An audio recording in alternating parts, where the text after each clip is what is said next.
Hello viewers, আসসালামু আলাইকুম। আশা করি সবাই ভালো আছেন, সুস্থ আছেন। আমি ভালো আছি আলহামদুলিল্লাহ। আজকে আমার ভিডিওটি যে যেখান থেকে দেখছেন সবাইকে আন্তরিকভাবে শুভেচ্ছা জানাচ্ছি মুনশেফস কিচেনের পক্ষ থেকে। আমি বলি আপনাদের জন্য আজকে আমি নিয়ে এসেছি চিয়া সিড। এটা আমরা ব্রেকফাস্ট অথবা ডিনার দুইটাতেই সেরে নিতে পারি।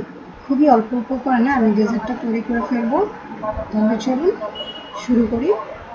প্রথমে নিয়ে নিলাম আমি 1 টেবিল চামচ চিয়া সিড। এটা চালনিতে চেলে একটু ঝেড়ে নেবেন, অনেক সময় ময়লা থাকে। সাথে আমি এখন পানি দিয়ে ভিজিয়ে দিব।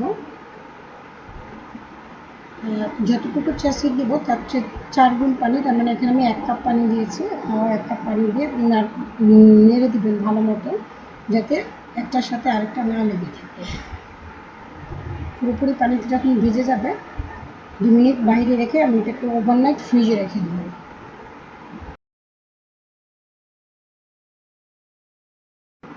ভালো মতো নেড়ে পানিতে আমি ভিজিয়ে দেবো। এবার আমি এটাকে ওভারনাইট ফ্রিজে রেখে দেব, নর্মাল ফ্রিজে।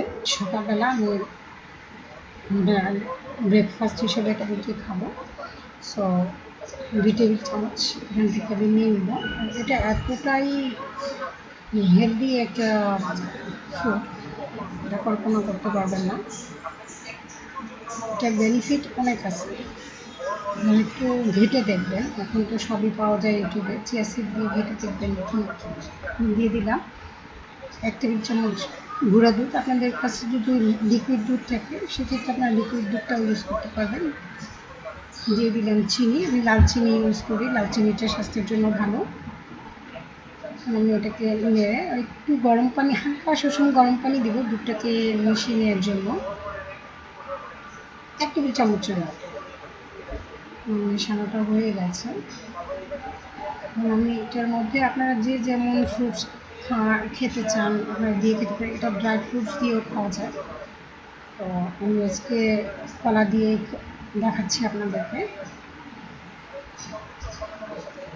কলা দিয়ে খাবারটা, কলাগুলো একটু চিকন চিকন করে কেটে নিলাম। এতে প্রচুর পরিমাণে ক্যালসিয়াম ও কলাতে পটাশিয়াম পাওয়া যায় প্রচুর। এটা প্রেশারের জন্য খুব ভালো কাজ করবে। দিয়ে দিলাম চেরি। আপনারা এখানে কিশমিশও ব্যবহার করতে পারেন, যে কোনো ড্রাই ফ্রুটস দিয়ে খেতে পারলে আরও ভালো। এখানে আমি সাথে একটা নাটি বিস্কিট আছে, এই জন্য আমি ড্রাই ফ্রুটসটা ইউজ করিনি। আমি এই বিস্কিটটা দিয়েই চিয়া সিডটা খেয়ে নেব। এবং এটা আপনি যদি সকালে খান মোটামুটি 2টা পর্যন্ত আপনার কোনো খিদা লাগবে না, বাট আপনার কোনো ক্লান্তিও লাগবে না। এতক্ষণ ধরে যারা আমার ভিডিওটি দেখছেন তাদেরকে অসংখ্য অসংখ্য ধন্যবাদ। যদি ভিডিওটি ভালো লেগে থাকে তাহলে লাইক কমেন্ট করবেন, নতুন আছেন তারা সাবস্ক্রাইব করবেন, পাশে থাকা বেল আইকনটি প্রেস করে রাখবেন নোটিফিকেশনের জন্য। পরবর্তী ভিডিও নিয়ে আবারও হাজির হয়ে যাব। আজকে পর্যন্ত ভালো থাকবেন, সুস্থ থাকবেন। আল্লাহ হাফেজ।